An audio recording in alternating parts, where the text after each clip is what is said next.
আসসালামু আলাইকুম। প্রিয় দর্শক, অন্য মঞ্চের আলোচনায় আপনাদের সকলকে আমন্ত্রণ জানাচ্ছি। শুরুতেই আপনাদের বলি যে আজকে গুরুত্বপূর্ণ অনেকগুলো সিদ্ধান্ত মুখ্যমন্ত্রী শুভেন্দু অধিকারী নিয়েছেন।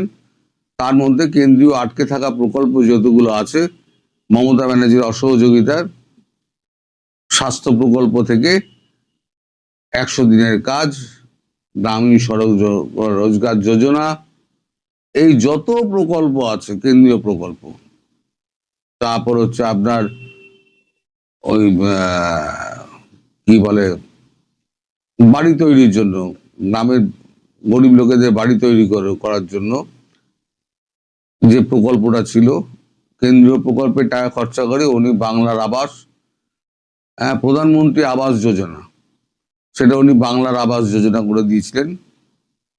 তারপর যখন খবর পায় তখন কেন্দ্রীয় টিম পাঠিয়ে লোক মানে রিপোর্ট যায়, তাতে বলা হয় যে হ্যাঁ সত্যি কথাই এটা কেন্দ্রীয় প্রকল্পকে উনি নিজের প্রকল্প বলে চালাচ্ছেন। তখন থেকে ওই প্রকল্পের টাকাও বন্ধ হয়ে যায়। মোটমাট সব প্রকল্পের টাকা কেন্দ্রীয় বন্ধ করে দিয়েছিল। এখন সেই প্রকল্পগুলো আবার চালু হবে এবং পে কমিশনের ব্যাপারেও উনি কথাবার্তা বলেছেন। মহিলাদের মাসে 3000 টাকা, সেটাও চালু হয়ে যাবে। যত মহিলা আছেন তারা সবাই 3000 টাকা করে পাবে। আর একটা খবর আপনাদের একটুখানি দেখিয়ে রেখে দিই, কারণ আপনারা হয়তো আমাকে পরে ভুল বুঝতে পারেন। সেটা হচ্ছে এই যে ছোকরাটি, এর নাম তো আমি জানি না, কিছুই জানি না। খবর জানতে বলে একটি চ্যানেল আছে, তিনি আমার খবরটি হুবহু ঝেড়ে দেন। ফলে এখানে কি না কি দিয়ে দেবে, তখন আপনারা মনে করবেন যেটা আমার কথা দ্বিতীয় চ্যানেল। আমার কোনো দ্বিতীয় চ্যানেল নেই, এটা আপনারা সবাই জানেন। আমার এই একটাই চ্যানেল। এইখানে উনি আমার খবরগুলো লাগিয়ে দেন, একদম কাট টু কাট লাগিয়ে দেন একেবারে। আমি এনাকে ফোন নাম্বারও পাইনি, মেল আইডিও পাইনি যে ওনাকে আমি সতর্ক করব। আমি শুধু একটু কমেন্টে একটা লিখে দিয়েছি, এবার করলে পরে আমি মানে এই করবো, মানে আইনগত ব্যবস্থা নেবো, মানে স্ট্রাইক মেরে দেবো। তো আপনাদের সতর্ক করে দিলাম, আপনারা ভাববেন না ওটা আমার চ্যানেল, আমি কিছু জানি না ওর ব্যাপারটা। এবার আসি মমতা বন্দ্যোপাধ্যায় এবং আপনাদের রেজিম চেঞ্জের ব্যাপারে। আমি কিছু বলার আগে আপনারা এই ভিডিওটা একটু এক নিমিষে শুনুন। दबे छुपे होती रही होगी, लेकिन ये बात अब बिल्कुल सामने आ गई है कि भाई ममता बनर्जी तो सीआईए का प्रोजेक्ट थी और ममता बनर्जी के माध्यम से ये जो जमात इस्लामी के जो आप देख रहे हैं, जो 68 कॉन्स्टिट्यूंसी जीती हुई है इन्होंने भारत की सीमा पर, ये 68 कॉन्स्टिट्यूंसी जो है उसके लिए पैसा किसने दिया जमात इस्लामी को? बताया जा रहा है कि साहब तो इसका सारा का सारा पैसा जो है वो तृणमूल के माध्यम से गया। नमस्ते, आप सभी से अनुरोध है कृपया हमारे चैनल को सब्सक्राइब करें। सब्सक्राइब करने के लिए सब्सक्राइबर बटन दबाएं, बेल आइकॉन दबाएं और এরকম আমি তো একটা চ্যানেল দেখালাম, আরো 10টা ইংরেজি হিন্দি আরো 10টা চ্যানেল রয়েছে। বাংলা চ্যানেলে এসব পাবেন না, কারণ তারা এসব নিয়ে খোঁজ খবর রাখে না। তারা ওই শুধু কলকাতার ওই ঘোট নিয়ে, পশ্চিমবঙ্গের ঘোট নিয়েই তারা ব্যস্ত থাকে। চারদিকে কি হচ্ছে তাদের নজর নেই। তো যাই হোক, আমার পোস্টে অনেকেই লিখেছেন যে এটা একটা আবার একটা ধাপ্পাবাজ একটা আসছে, খবর আসছে। তাই আমি দেখিয়ে দিলাম যে আমি নয়, অল ইন্ডিয়াতে এই খবরটা। এটা জয়পুর ডায়লগ, এখানে আমিও মাঝে মাঝে যাই, কিন্তু সময় অভাবে বেশি সময় দিতে পারি না। তো এখন আসি মমতা ব্যানার্জির কথা। মমতা ব্যানার্জি 2018 সালে উনি প্যারিস গেছিলেন। সেখানে সিআইএর কিছু লোক ছিল। সিআইএর লোকের সঙ্গে তিনি একটা বৈঠক করেন। তিনি একটা কি অর্গানাইজেশনের নাম করে ওনাকে ডিলিট দেবে, সেই সমস্ত নাম করে উনি গেছিলেন। একদল সাংবাদিক সমস্ত নিয়ে গেছিলেন। সেখানে অনেক ঢপের চপ হয়েছে। হ্যাঁ, এক সাংবাদিক কাঁটা চামচও চুরি করেছে, রূপোর কাঁটা চামচ, তারপরে ক্যামেরা ধরা পড়ার পর তার বেইজ্জত হয়েছে, এগুলোকে ফেরত দিতে হয়। সেই নিয়ে অনেক কাণ্ডকীর্তি হয়েছে, প্রচুর লেখালেখি হয়েছিল। তো উনি যেরকম ওনার সাংবাদিক বাছা হচ্ছে সেরকম হবেই একইভাবে। সেই বৈঠকের পর তারপর সিআইএ থেকে তাকে একটা অফার দেওয়া হয় যে আমরা কিছু টাকা দেব, আপনি কিছু টাকা দিন, বেঙ্গলকে বাংলাদেশের অংশ করে আপনাকে পূর্ব বাংলা নতুন নাম করে আপনাকে প্রধানমন্ত্রী করে দেওয়া হবে। আর প্রধানমন্ত্রী হওয়ার ওনার খুব শখ, খুব শখ। এখন আমাদের দেশে প্রধানমন্ত্রী হতে গেলে উনি যতই অল ইন্ডিয়া তৃণমূল কংগ্রেস লিখুন না কেন, ওনার কলকাতা ছাড়া আর কোনো শাখা নেই, কিন্তু লেখেন উনি অল ইন্ডিয়া তৃণমূল কংগ্রেস, সর্বভারতীয় তৃণমূল কংগ্রেস। তারপর থেকে জামাত নেতাদের সঙ্গে তার একটা সখ্যতা গড়ে ওঠে। থ্রু আমাদের এখানে অনেক জামাত আছে, জামাতপন্থী আছে নেতা মুসলিম, তারা এই সব ওই এর সঙ্গে মমতা ব্যানার্জির সঙ্গে যখন তারা দেখা করতেন, তারা এই নেক্সাসটা তৈরি করেছিলেন। এই যে সীমান্ত অঞ্চলে, আজকে শুভেন্দু বলেছেন সীমান্ত অঞ্চলের সমস্ত জমি 45 দিনের মধ্যে দিয়ে দেওয়া হবে। এই সীমান্ত অঞ্চলের জমি উনি দিতে চাননি একটাই কারণে, সেটা হচ্ছে যে ওখান থেকে যাতে লোক যাতায়াত করতে পারে, তার সুবিধে মতো চোরা চালান, অস্ত্র চালান, নকল টাকা চালান, যা যা আছে সমস্ত কিছু অবৈধ কাজকর্ম যাতে ওইখান থেকে হয়, তার জন্য উনি ওই জায়গাটা উনি ঘেরার জন্য উনি জমি দেননি। উল্টে কি বলতেন, কেন্দ্র সরকারের দায়িত্ব হচ্ছে পাহারা দেওয়ার জন্য, অথচ উনি জমি দেবেন না কাঁটাতার দেওয়ার জন্য। তো এই যখন চলছে তখন থেকে এইবারেতে আপনার তার আগে 2011-তে উনি ক্ষমতায় এসে 2012 থেকে এখানে অনেক চিট ফান্ড ছিল, প্রায় গোটা শখানেক তো হবেই চিট ফান্ড ছিল। তাদের হাজার হাজার কোটি টাকা, লক্ষ লক্ষ কোটি টাকা পুরো মেরে দেন, মেরে মালিকগুলোকে জেলে ঢুকিয়ে দেন। মালিকগুলো কত 1 নম্বর কত 2 নম্বর তা আমি জানি না, কিন্তু জেলে ঢুকিয়ে দেন এবং টাকাগুলো পুরোটাই আত্মসাৎ করেন। সেই টাকার কিছু অংশ বাংলাদেশে ওই জামাতের হাতে গেছে। এটা আমি না, এখানে সবাই এটা জানে, আমি পুরো ভিডিওটা দেখালাম না, সবাই এটা, তাহলে পরে আমার আর কথা বলার সময় থাকবে না। এবার 2024-এ যখন তক্তা পালট হওয়ার মতো অবস্থায় এসছে, উনি ফেব্রুয়ারি থেকে এখান দিয়ে প্রচুর টাকা পাঠিয়েছেন, প্রচুর অস্ত্র পাঠিয়েছেন এখান থেকে। অস্ত্র মানে কামান বা বন্দুক নয়, এখানে ওই বিহার থেকে কাট্টা আছে যে সমস্ত আসে সেইগুলো, তারপরে আপনার দা ফা হ্যান ত্যান যে সমস্ত কুড়ুল ফুড়ুল থাকে, এই সমস্ত লাঠি পাটি, আর আসলে হচ্ছে অস্ত্র। আর ওদের কাছে অস্ত্র প্রচুর ছিল, যেগুলো পাকিস্তান থেকে ওরা পেয়েছে। এই খবরটা 2024 সালে যখন খবর আস্তে আস্তে কেন্দ্র সরকারের কাছে আসছিল, কিন্তু কোনো মানে ছিল না, প্রমাণ ছিল না, কিন্তু প্রমাণাদি পাওয়া গেল অনেক পরে, যখন জামাত নেতারা সরাসরি তার পক্ষে বলতে লেগে গেলেন যে আপনি দিল্লির বিরুদ্ধে বিদ্রোহ ঘোষণা করুন, আমাদের 17 কোটি মানুষ আপনার সঙ্গে যোগ দেবে। সে ভিডিও আমার কাছে আছে, কিন্তু ভিডিও লাগালে অনেক ঝামেলা আছে, কখন কি স্ট্রাইক দিয়ে দেবে না দিয়ে দেবে অনেক ঝামেলা। আমি একটা কপিরাইট খেয়েছি, আমি আর ওই সমস্ত ঝামেলায় যাচ্ছি না, তো আমি ভিডিওগুলো দিই না। তো এখন এস্টাবলিশ এটা যে এখানে স্লিপার সেল গড়া ছিল, জামাতের কর্মীরা ওখান থেকে আসতো, এবং আমি সেদিনকে নিশ্চিত হওয়ার জন্য আমি সময় নিচ্ছিলাম যে জামাতের কত নেতা এসছিল, তাদের মধ্যে নাম করা কে কে আছে। একবার আপনারা আমায় লিখেছিলেন যে হিন্দুদের ওপরে অত্যাচারকারী এক ভদ্রলোকের নামটা আমার মনে নেই, তাকে এখানে কলকাতা পুলিশ তাকে ধরেছিল, ধরেও ছেড়ে দিল। কেন ছেড়ে দিল? সে তো গিয়ে দুবাই চলে গেল। তখন আমি জানতাম না যে এইটা জামাতের সঙ্গে কানেকশনের জন্য সে তাকে ছেড়ে দেওয়া হয়েছিল।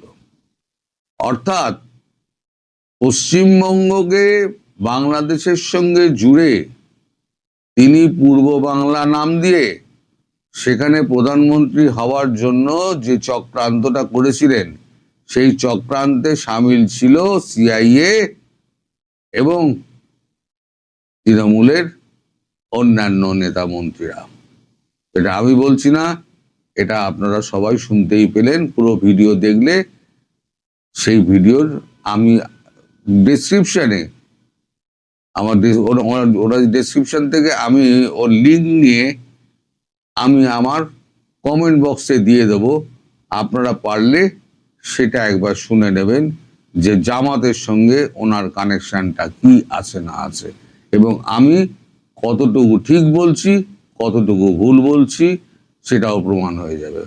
যারা লেখেন না তারা খোঁজ খবর কিছুই রাখেন না, শুধু একটা 4 লাইন লিখে দিলেন, ব্যাস হয়ে গেল।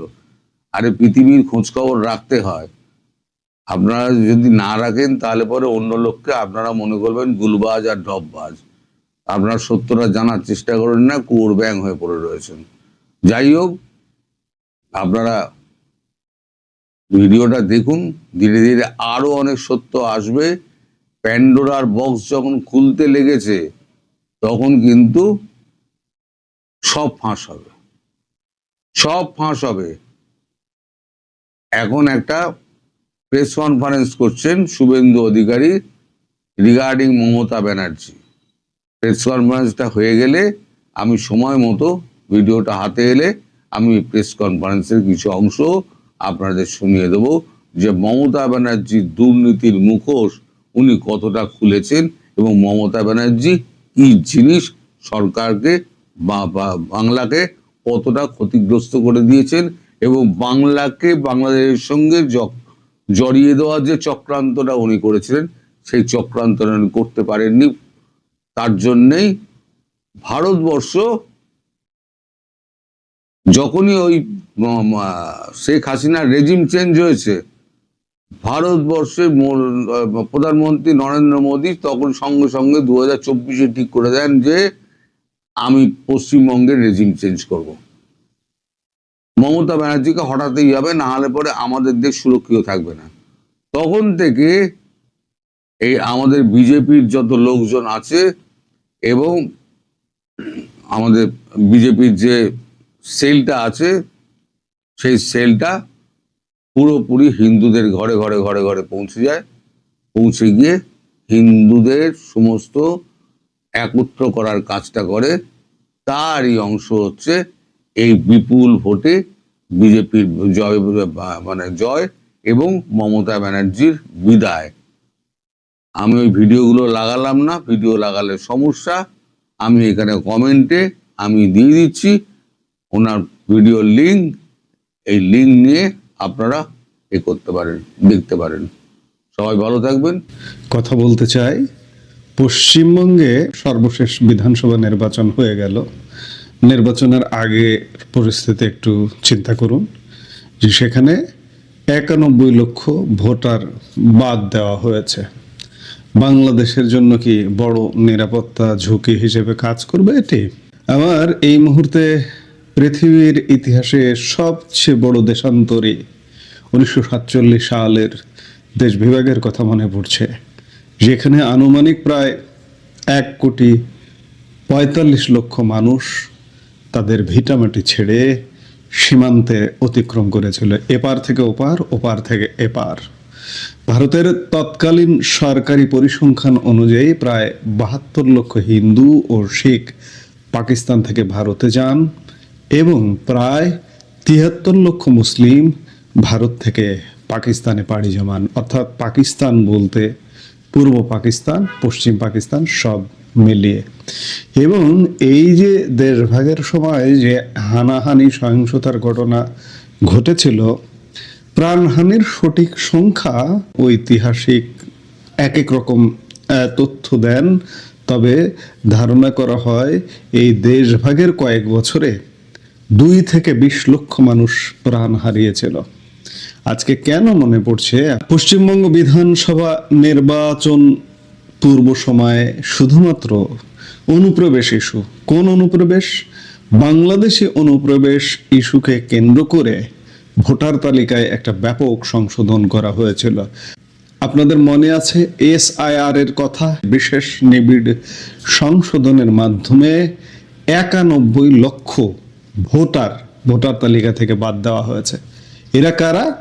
এদেরকে ওই যে আমি শুরুতেই বললাম যে অনুপ্রবেশকারী ইস্যুতে বিষয়টাকে কিন্তু খুব হালকা করে দেখার কোনো কারণ নেই। এটি শুধু ভোট অলরেডি হয়ে গেছে, বিজেপি সরকার গঠন করেছে, এটি ভোটের মধ্যেই কিন্তু সীমাবদ্ধ নয়। পশ্চিমবঙ্গের রাজনীতিতে এটি একটি অভাবনীয় তোলপাড়। সাম্প্রতিক বিধানসভা নির্বাচনের আগে পরিচালিত স্পেশাল ইন্টেন্সিভ রিভিশন বা SIR প্রক্রিয়ায় প্রায় 90 লাখ ভোটারের নাম তালিকা থেকে বাদ দেওয়া হয়েছে। এই বিপুল সংখ্যক মানুষের ভোটাধিকার হারানো কি কেবল ভারতের অভ্যন্তরীণ রাজনীতি, নাকি এর নেপথ্যে লুকিয়ে আছে বাংলাদেশের জন্য বড় কোনো নিরাপত্তা ঝুঁকি? আপনারা ইতিমধ্যেই ভারতীয় পররাষ্ট্র মন্ত্রণালয়ের পক্ষ থেকে বিবৃতি পেয়েছেন যে ভারত অবৈধ অনুপ্রবেশকারীদের পুশব্যাক করবে। অর্থাৎ অবৈধভাবে যারা সেখানে বসবাস করছে তাদের ভারত ছাড়তেই হবে। পশ্চিমবঙ্গের মোট ভোটারের 12% অর্থাৎ 91 লাখ মানুষের নাম ভোটার তালিকা থেকে মুছে ফেলা হয়েছে। ভারতের গণতান্ত্রিক ইতিহাসে এটি একটি বিরল এবং বিতর্কিত ঘটনা। নির্বাচনের আগে বিজেপির শীর্ষ নেতারা এই উদ্যোগকে অবৈধ বাংলাদেশি অনুপ্রবেশকারী শনাক্তের একটি অংশ হিসেবে প্রচার করেছেন। অন্যদিকে তৃণমূল কংগ্রেস সহ বিরোধীদের দাবি এটি ছিল পরিকল্পিতভাবে ভোটাধিকার হরণের একটি কৌশল। নির্বাচনের ফলাফলে এর প্রভাব ছিল স্পষ্ট। তথ্য বলছে মুসলিম অধ্যুষিত জেলাগুলোতে ভোটার বাদ পড়ার হার ছিল অস্বাভাবিক। বিশেষ করে মুর্শিদাবাদে 4.5 লাখের বেশি নাম বাদ গেছে। এছাড়া উত্তর 24 পরগনা এবং মালদাতেও এই চিত্র দেখা গেছে। বিশ্লেষকদের মতে এই পরিবর্তন রাজনৈতিক ভারসাম্য পুরোপুরি বদলে দিয়েছে। প্রশ্ন উঠছে যে এই বিতর্কের শেষ কোথায়? বিশ্লেষকদের মতে নির্বাচনী প্রচারণায় বিজেপি নেতারা যে ধরনের রেটরিক বা রাজনৈতিক বয়ান তৈরি করেছিলেন তা যদি ক্ষমতায় আসার পরও বজায় থাকে তবে তা বাংলাদেশের জন্য গভীর নিরাপত্তা ঝুঁকি তৈরি করতে পারে। এ বিষয়ে বাংলাদেশি গণমাধ্যম বণিক বার্তা কয়েকদিন আগে একটি স্টোরি করেছে। সেই স্টোরিতে foundation for strategic and development স্টাডিজের চেয়ারম্যান মেজর জেনারেল অবসরপ্রাপ্ত ফজলে এলাহি আকবর স্পষ্টভাবে বলেছেন, ফজলে এলাহি আকবর বিএনপির রাজনীতির সঙ্গে জড়িত। পশ্চিমবঙ্গে এখন বিজেপির নিয়ন্ত্রণে, বাংলাদেশের দীর্ঘ সীমান্তের বড় অংশ এখন তাদের অধীনে। তাদের বক্তব্যে বারবার পুশিন বা অবৈধ বাংলাদেশি শব্দগুলো উঠে আসে। ফলে বাংলাদেশকে এখন অত্যন্ত সতর্ক থাকতে হবে। যদিও ভারত দাবি করছে তারা সুসম্পর্ক চায়, কিন্তু 91 লাখের মতো বিশাল সংখ্যার ভোটার বাদ পড়া কোনো সাধারণ ঘটনা নয়। অনেকের মতে এটি মমতা বন্দ্যোপাধ্যায়কে ঠেকাতে একটি রাজনৈতিক কৌশল হিসেবে ব্যবহৃত হয়েছে। ভারতের উত্তর পূর্বাঞ্চলীয় রাজ্য আসামের NRC বা নাগরিকত্ব তালিকার অভিজ্ঞতার কথা আমাদের সবার মনে আছে। সাবেক রাষ্ট্রদূত M হুমায়ুন কবির মনে করেন পশ্চিমবঙ্গের নতুন সরকার যদি আসামের মতো NRC প্রক্রিয়া শুরু করে তবে এই পরিস্থিতি জটিল হবে। বর্তমানে বাদ পড়া ভোটারদের আপিল করার সুযোগ রয়েছে। এবং অনেকে ভোটাধিকার ফিরেও পাচ্ছেন। তবে কঠোর নাগরিক যাচাইয়ের উদ্যোগ নিলে পশ্চিমবঙ্গে সামাজিক ও রাজনৈতিক সংঘাত অনিবার্য হতে পারে, যার আঁচ এসে লাগবে বাংলাদেশেও। আপিল করে ভোটাধিকার ফেরত পাচ্ছেন, সংখ্যাটা খেয়াল করুন, 91 লক্ষ। হয়তো 10 লক্ষ ফেরত পাবেন, 15 লক্ষ ফেরত পাবেন, 20 লক্ষ ফেরত পাবেন, কিন্তু তাও তো 70 লক্ষ 71 লক্ষ বাকি থাকে। এই 70-71 লক্ষ কোথায় যাবে? তারা কি বাংলাদেশি অনুপ্রবেশকারী হিসেবে তারা কি পুশব্যাকের শিকার হবেন? হুমায়ুন কবির বণিক বার্তাকে বলেছেন যে মনে রাখতে হবে পশ্চিমবঙ্গে তৃণমূল কংগ্রেস এবারও 41% ভোট পেয়েছে, আবার বিজেপি পেয়েছে 46%। অর্থাৎ জনমত এখনো বিভক্ত। এমন পরিস্থিতিতে কঠোর কোনো ব্যবস্থা নেওয়া বিজেপির জন্য খুব একটা সহজ হবে না। এবারের নির্বাচনে বিজেপি তাদের প্রচারণায় বাংলাদেশ এবং অনুপ্রবেশ ইস্যুকে তুরুপের তাস হিসেবে ব্যবহার করেছে। নবনির্বাচিত মুখ্যমন্ত্রী শুভেন্দু অধিকারী থেকে শুরু করে খোদ প্রধানমন্ত্রী নরেন্দ্র মোদী এবং স্বরাষ্ট্রমন্ত্রী অমিত শাহ সবার মুখেই শোনা গেছে অনুপ্রবেশকারী তাড়ানোর হুঁশিয়ারি। এমনকি অমিত শাহ বঙ্গোপসাগরে ছুঁড়ে ফেলার মতো কড়া মন্তব্য রাজনৈতিক মঞ্চ কাঁপিয়েছে। এই যে একটি ধারণা তৈরি হলো যে পশ্চিমবঙ্গ জুড়ে লাখ লাখ অবৈধ বাংলাদেশি ও রোহিঙ্গা রয়েছে, এটি জনমনে এক ধরনের ভয়ের সংস্কৃতি তৈরি করেছে। এই রাজনৈতিক বয়ান যদি বাস্তবে রূপ নিতে শুরু করে তবে সীমান্তে প্রবল চাপ তৈরি হবে। ক্ষুদ্র পরিসরে পুশ ইন বা জোরপূর্বক ঠেলে দেওয়ার ঘটনা ঘটতে পারে, যা দুই দেশের সীমান্ত স্থিতিশীলতা নষ্ট করতে পারে। এর প্রভাব কি কেবল সীমান্তেই সীমাবদ্ধ? মোটেও না। বাংলাদেশেও এর প্রতিক্রিয়া হতে পারে তীব্র। এদেশে কট্টর জাতীয়তাবাদী ও ধর্মীয় রাজনৈতিক শক্তিগুলো ভারতের এই পদক্ষেপকে ইস্যু করে সক্রিয় হয়ে উঠতে পারে, যা বাংলাদেশের অভ্যন্তরীণ রাজনীতিতে মেরুকরণ তৈরি করবে। বাংলাদেশ সরকার বিষয়টি নিয়ে কি ভাবছে? সম্প্রতি ভারতের আসামের মুখ্যমন্ত্রীর মন্তব্যের প্রেক্ষিতে বাংলাদেশের পররাষ্ট্রমন্ত্রী খলিলুর রহমান কড়া প্রতিবাদ জানিয়েছেন। তিনি স্পষ্ট করেছেন যে বাংলাদেশ পরিস্থিতি পর্যবেক্ষণ করছে এবং প্রয়োজনীয় ব্যবস্থা নেবে। অর্থাৎ ভারতের অভ্যন্তরীণ রাজনীতির দোহাই দিয়ে বাংলাদেশের ওপর কোনো বোঝা চাপিয়ে দেওয়ার চেষ্টা করা হলে ঢাকা তা মেনে নেবে না। সবশেষ বলা যায় যে পশ্চিমবঙ্গের 91 লাখ ভোটার বাদ পড়ার ঘটনাটি স্রেফ একটি টেকনিক্যাল ভুল বা সাধারণ সংশোধন নয়। এর পেছনে রয়েছে গভীর রাজনৈতিক সমীকরণ। যদি এই অনুপ্রবেশকারী ট্যাগ দিয়ে সাধারণ মানুষকে হয়রানি করা হয় বা বাংলাদেশে পৌঁছানোর চেষ্টা করা হয়, তবে তা দক্ষিণ এশীয় অঞ্চলের নিরাপত্তার জন্য হবে এক ভয়াবহ অশনি সংকেত। বাংলাদেশকে এখন কূটনৈতিকভাবে অত্যন্ত চৌকস হতে হবে এবং সীমান্তে নজরদারি বাড়িয়ে সম্ভাব্য সব পরিস্থিতির জন্য প্রস্তুত থাকতে হবে।